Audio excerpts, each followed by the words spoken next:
Good morning dear students. पिछले term पर हमने आपको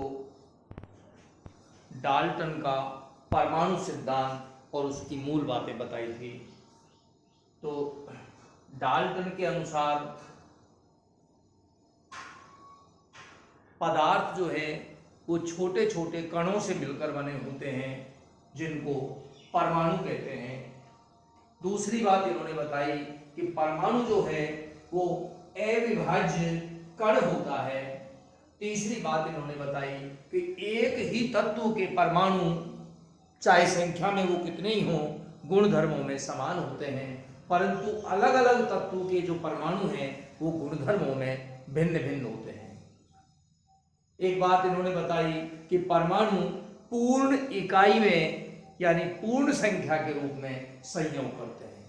और एक बात इन्होंने बताई कि रासायनिक अभिक्रिया में कोई भी परमाणु नष्ट नहीं होता और कोई भी परमाणु नया सृजित नहीं होता, केवल परमाणु अभिक्रिया के दौरान पुनर्व्यवस्थित होते हैं। इसके बाद हम आज आपके समक्ष लेकर आए हैं परमाणु का पहला प्रतिरूप यानी पहला मॉडल, थॉम्सन का परमाणु प्रतिरूप। इसकी जरूरत क्यों पड़ी? क्योंकि डाल्टन ने परमाणु को अविभाज्य माना था, परंतु परमाणु को आगे 20वीं शताब्दी के अंत में विभाजित कर दिया गया और ये देखा गया, पाया गया कि परमाणु जो है वो 3 मौलिक कणों से मिलकर बनता है, प्रोटॉन, न्यूट्रॉन और इलेक्ट्रॉन। तो इस बात के प्रमाणित होते ही डाल्टन का परमाणु सिद्धांत असफल हो गया, अमान्य हो गया। तब थॉम्सन ने परमाणु का प्रतिरूप दिया। सर जे थॉम्सन के अनुसार परमाणु एक धन आवेशित गोला होता है।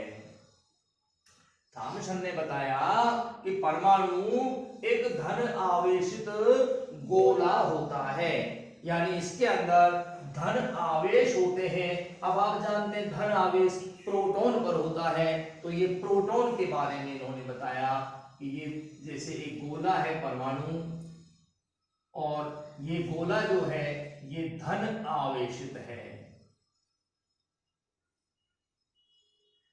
अब इसके अंदर जितने धनावेश होते हैं उतने ही संख्या में ऋण आवेश होते हैं। ये बात भी थॉम्सन ने बताई। माना इसके अंदर धन आवेशों की संख्या 9 है, तो इसके अंदर ऋण आवेश की संख्या भी 9 होगी।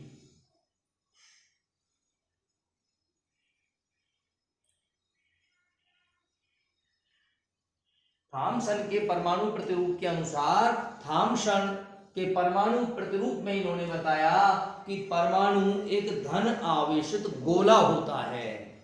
इस गोले के अंदर जितने धनावेश होते हैं उतनी ही संख्या में ऋणावेश होते हैं, और इसका जो आकार होता है परमाणु का, ये जो साइज है इसकी व्यास, ये आकार इसका होता है 10⁻⁻10 मीटर। ये लिखा है, आप इसको नोट करें। थॉम्सन का परमाणु प्रतिरूप। थॉम्सन के अनुसार परमाणु एक धन आवेशित गोला है। इसका आकार, इस गोले का आकार लगभग 10⁻⁻10 मीटर होता है, और इस गोले में धन आवेश यानी प्रोटॉन की संख्या, इस गोले में धनावेश के समान संख्या में ही ऋण आवेश यानी इलेक्ट्रॉन बिखरे रहते हैं। अर्थात इस गोले में जितने प्रोटॉन है, धनावेश है, उतने ही संख्या में इसमें क्या है, ऋण आवेश है यानी इलेक्ट्रॉन है। तो चूंकि परमाणु में धनावेश प्रोटॉन और ऋणावेश इलेक्ट्रॉन संख्या में बराबर है, इसलिए परमाणु आवेश रहित है यानी उदासीन होता है। थॉम्सन के परमाणु प्रतिरूप को प्लम पुडिंग प्रतिरूप या प्लम पुडिंग मॉडल के नाम से भी जाना जाता है। ये पुडिंग जो है पाश्चात्य देशों में परोसी जाने वाली एक मिठाई है, एक प्रकार का क्रिसमस केक है। तो इस मिठाई पर जगह जगह प्लम नामक फल लगे हों तो ये एक प्रकार से परमाणु के मॉडल को इंगित करेगा, परमाणु के मॉडल को प्रदर्शित करेगा। इसकी तुलना हम तरबूज में पाए जाने वाले बीजों से भी कर सकते हैं, जिसमें तरबूज के अंदर जो खाया जाने वाला लाल भाग होता है वो तो हो गया परमाणु के अंदर पाया जाने वाला धनावेश, और उसमें जो वो बीज बिखरे रहते हैं वो बीज क्या हो गए, ऋण आवेश हो गए, इलेक्ट्रॉन हो गए। हम चाहे तो इसकी तुलना बूंदी के लड्डू से भी कर सकते हैं। जैसे बूंदी के लड्डू में हम इलायची के दाने डालते हैं तो इलायची के दाने जो जगह जगह पर पड़े हैं वो तो हो गए ऋणावेश यानी इलेक्ट्रॉन, और जो बूंदी के दाने हैं वो हो गए प्रोटॉन यानी धनावेश। तो ये बात थॉमसन ने अपने परमाणु प्रतिरूप में बताई, बिल्कुल इजी है थॉमसन का परमाणु प्रतिरूप। एक बार पुनः ध्यान दें, थॉमसन ने अपने परमाणु प्रतिरूप में बताया कि परमाणु एक धन आवेशित गोला होता है जिसका आकार 10 की घात -10 मीटर के लगभग होता है, और इस गोले में ऋण आवेश यानी इलेक्ट्रॉन बिखरे रहते हैं और इनकी संख्या धनावेश के बराबर होती है। तो चूंकि परमाणु के अंदर धनावेश और ऋणावेश बराबर की संख्या में पाए जाते हैं, इसलिए परमाणु वैद्युत उदासीन होता है, निरावेशित होता है यानी आवेश रहित होता है यानी उदासीन होता है। हम थॉमसन के परमाणु प्रतिरूप की तुलना प्लम पुडिंग मॉडल से कर सकते हैं, यानी अपन इसको प्लम पुडिंग मॉडल भी कहते हैं। थॉमसन के परमाणु मॉडल को प्लम पुडिंग मॉडल भी कहते हैं। ये पुडिंग जो है एक प्रकार की मिठाई है, क्रिसमस केक है, इसमें जगह जगह क्या लगाने हैं, प्लम नामक फल, तो ये एक प्रकार से परमाणु का मॉडल बन जाएगा। इसी तरीके से परमाणु के प्रतिरूप थॉमसन की तुलना हम तरबूज में बीज से भी कर सकते हैं। जैसे तरबूज में बीज होते हैं तो वो बीज तो जो जगह जगह बिखरे हैं वो तो हो गए इलेक्ट्रॉन, और जो लाल भाग है खाया जाने वाला वो हो गया प्रोटॉन। इस तरीके से थॉमसन ने अपना परमाणु प्रतिरूप दिया, परंतु ये परमाणु प्रतिरूप भी ज्यादा समय नहीं चल सका। कुछ ही समय पश्चात ये फेल हो गया, असफल हो गया, अमान्य हो गया, क्योंकि इसमें कुछ कमियां रह गई। ये मॉडल रदरफोर्ड के स्वर्ण पत्र प्रयोग को नहीं समझा सका। रदरफोर्ड ने एक प्रयोग किया, उस प्रयोग को ये नहीं समझा सका, इसलिए असफल हो गया। साथ ही इन्होंने बताया कि परमाणु के अंदर प्रोटॉन और इलेक्ट्रॉन बिखरे रहते हैं, तो किस प्रकार से बिखरे रहते हैं, कैसे रहते हैं, उनमें किस प्रकार आकर्षण बल लगता है, कैसे प्रतिकर्षण बल लगता है, इसकी व्याख्या भी थॉमसन नहीं कर सके। अतः थॉमसन का परमाणु प्रतिरूप भी असफल हो गया। तो इसके बाद परमाणु प्रतिरूप दिया है रदरफोर्ड ने। अब हम पढ़ेंगे रदरफोर्ड का परमाणु प्रतिरूप, आप इसको नोट कर लें।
रदरफोर्ड का स्वर्ण पत्र प्रयोग। रदरफोर्ड ने सोने की एक अत्यंत बारीक पन्नी ली, 10⁻⁷ मीटर व्यास की अत्यंत बारीक पन्नी, यानी लगभग परमाणु के आकार की पन्नी ली। परमाणु का आकार 10⁻⁻10 मीटर का होता है और ये पन्नी ली 10⁻⁷ मीटर की, तो लगभग परमाणु के आकार की हो गई। ये स्वर्ण पन्नी ली और इस पर जिंक सल्फाइड से इसको लेपित कर दिया और इस पर एल्फा कणों की यानी हीलियम के कणों की बौछार करवाई, बमबारी करवाई। तो इन्होंने देखा कि जो एल्फा कण है वो अधिकांश एल्फा कण इसमें से पार निकल गए, स्वर्ण पन्नी में से पार निकल गए। ज्यादातर एल्फा कण स्वर्ण पन्नी में से पार निकल गए।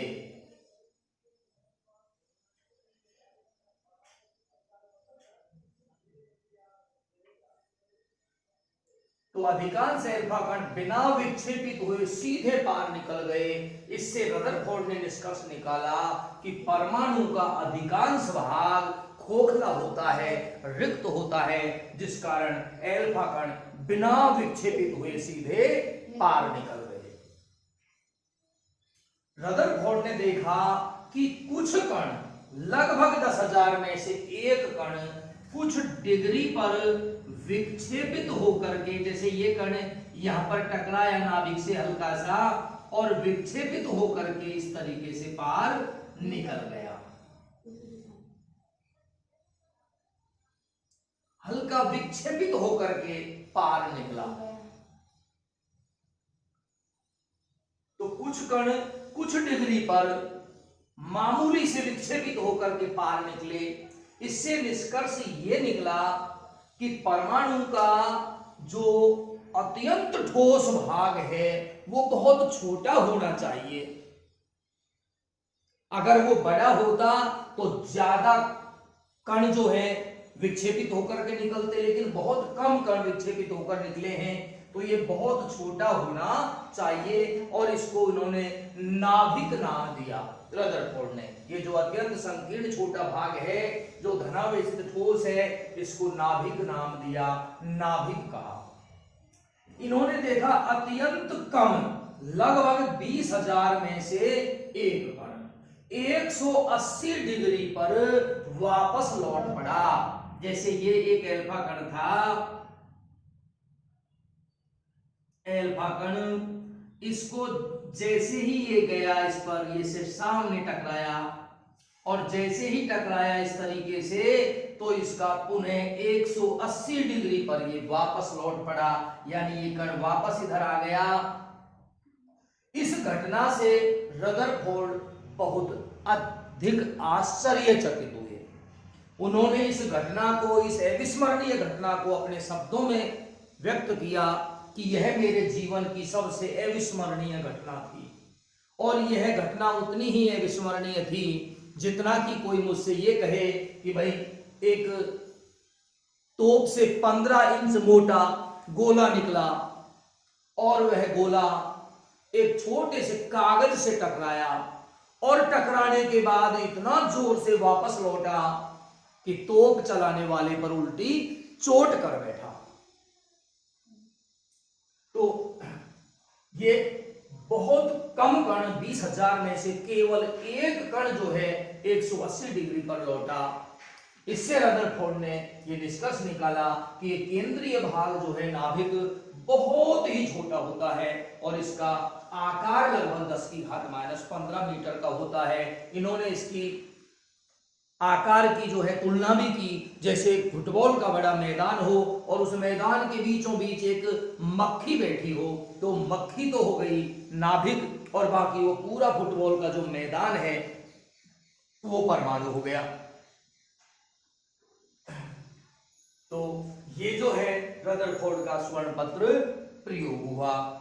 इस प्रयोग से निष्कर्ष निकला कि परमाणु उदासीन होता है, यानी उसमें धनावेश और ऋणावेश दोनों होते हैं बराबर संख्या में। दूसरा निष्कर्ष उन्होंने ये निकाला कि अधिकांश भाग रिक्त यानी खोखला होता है।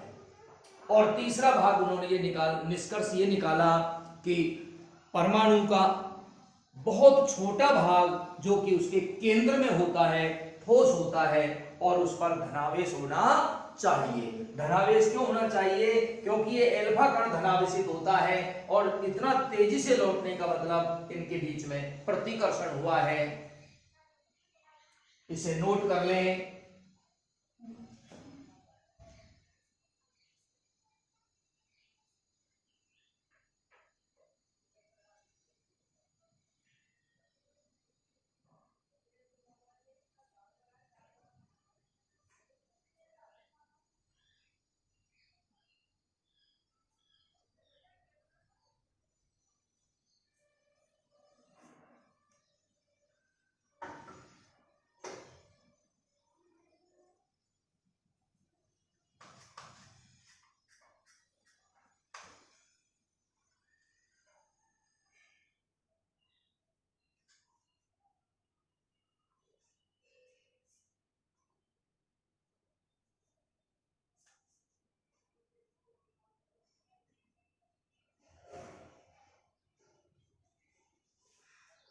रदरफोर्ड के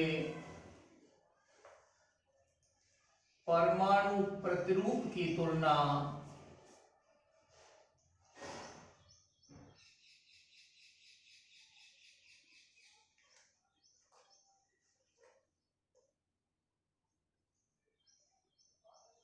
सौर मंडल में ग्रहीय गति से कर सकते हैं।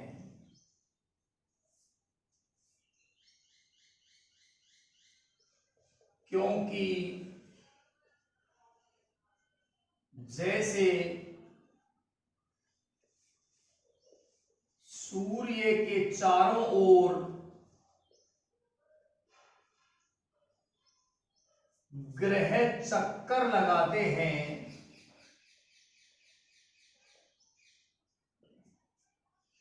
ठीक उसी प्रकार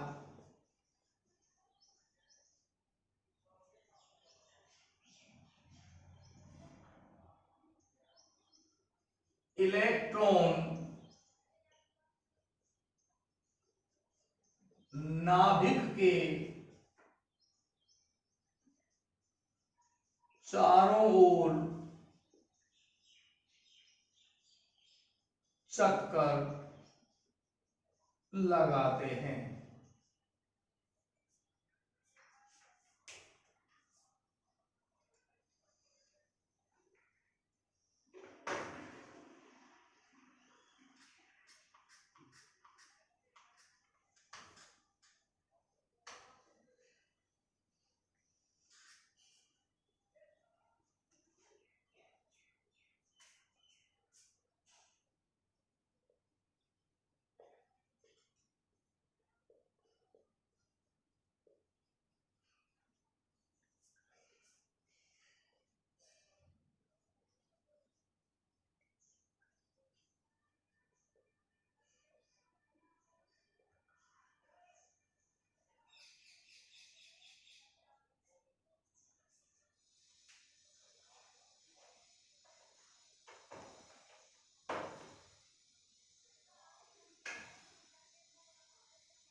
मैक्सवेल के सिद्धांत के अनुसार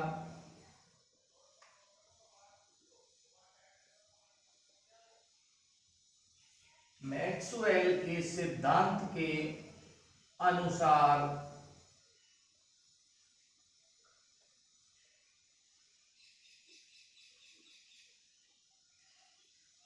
नाभिक के चारों ओर चक्कर लगाता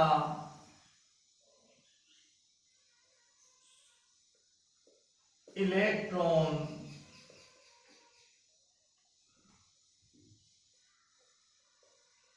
ऊर्जा खर्च होने के कारण,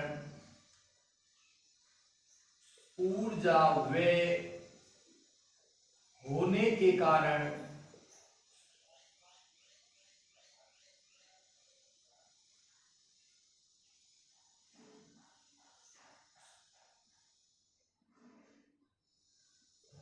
नाभिक में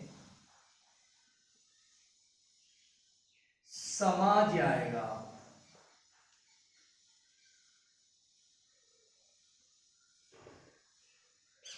क्योंकि कक्षा छोटी होती जाएगी।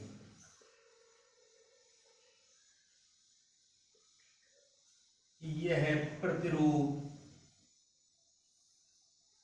इसकी सही व्याख्या नहीं कर सका।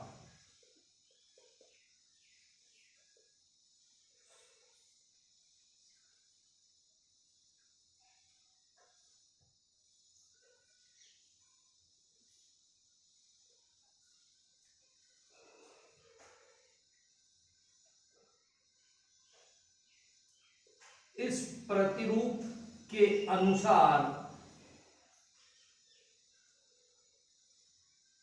परमाणु का स्पेक्ट्रम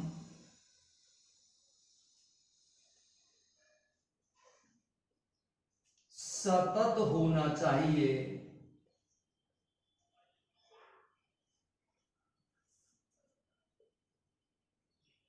परंतु यह असतत होता है।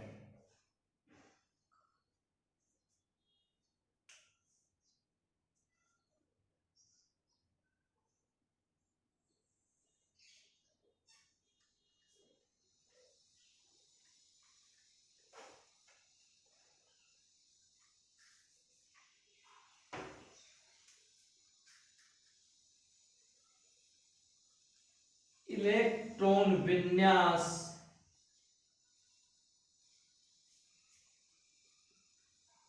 को समझाने में भी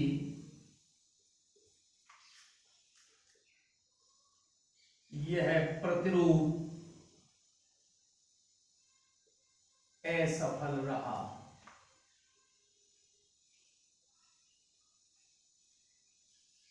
तो ये रदरफोर्ड के परमाणु प्रतिरूप की कमियां हैं जिनके कारण ये असफल हो गया। पहली कमी इसकी बताई, मैक्सवेल के सिद्धांत के अनुसार जब नाभिक के चारों ओर इलेक्ट्रॉन चक्कर लगाएगा तो उसकी चक्कर लगाने की जो पथ है, मार्ग है, वो छोटा होता जाएगा, क्योंकि चक्कर लगाने में ऊर्जा खर्च होगी। अगर ये मार्ग छोटा होता चला गया तो अंत में इलेक्ट्रॉन नाभिक में समा जाएगा और परमाणु का अस्तित्व भी मिट जाएगा। तो इसकी सही व्याख्या ये सिद्धांत नहीं कर सका। जैसे ये नाभिक है धनावेश और ये इलेक्ट्रॉन चक्कर लगा रहा है, नाभिक के चारों ओर इलेक्ट्रॉन चक्कर लगाता है, ये बात बताई थी रदरफोर्ड ने।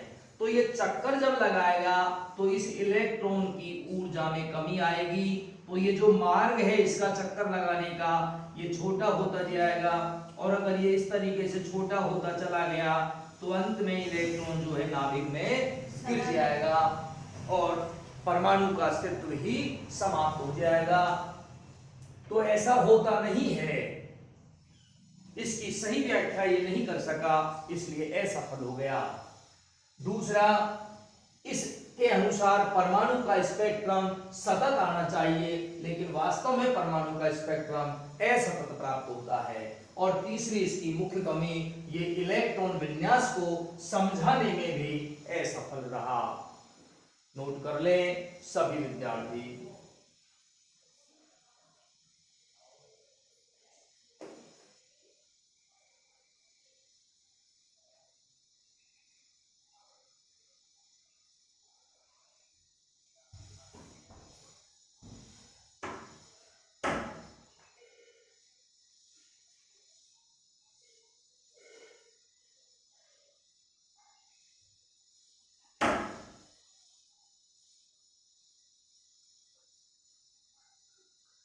रदरफोर्ड का परमाणु मॉडल आपने पढ़ा है। रदरफोर्ड ने एक स्वर्ण की पतली पन्नी ली 10⁻⁷ मीटर के व्यास की और उस पर एल्फा कणों का प्रहार करवा दिया, बमबारी करवा दी, तो उन्होंने देखा कि अधिकांश एल्फा कण उसमें होकर के पार निकल जाते हैं। इससे रदरफोर्ड ने निष्कर्ष निकाला कि परमाणु का अधिकांश भाग खोखला होता है, परंतु कुछ कण 10,000 में से कुछ डिग्री पर विक्षेपित हो जाते हैं और अत्यंत कम मात्रा में लगभग 20,000 में से एक कण 180 डिग्री पर वापस लौट पड़ता है स्वर्ण पत्र से टकरा करके। इससे इन्होंने निष्कर्ष निकाला कि परमाणु के अंदर कोई बहुत संकीर्ण भाग धनावेशित होना चाहिए और अत्यंत ठोस होना चाहिए।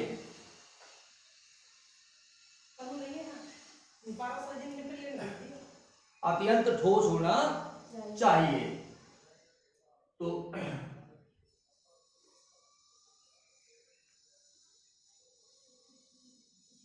ये जो रदरफोर्ड का परमाणु प्रतिरूप है, परंतु ये सफल नहीं हो पाया क्योंकि ये मैक्सवेल के सिद्धांत की व्याख्या नहीं कर सका, इलेक्ट्रॉन विन्यास को नहीं समझा सका और स्पेक्ट्रम असतत आता है इसको भी ये नहीं बता सका।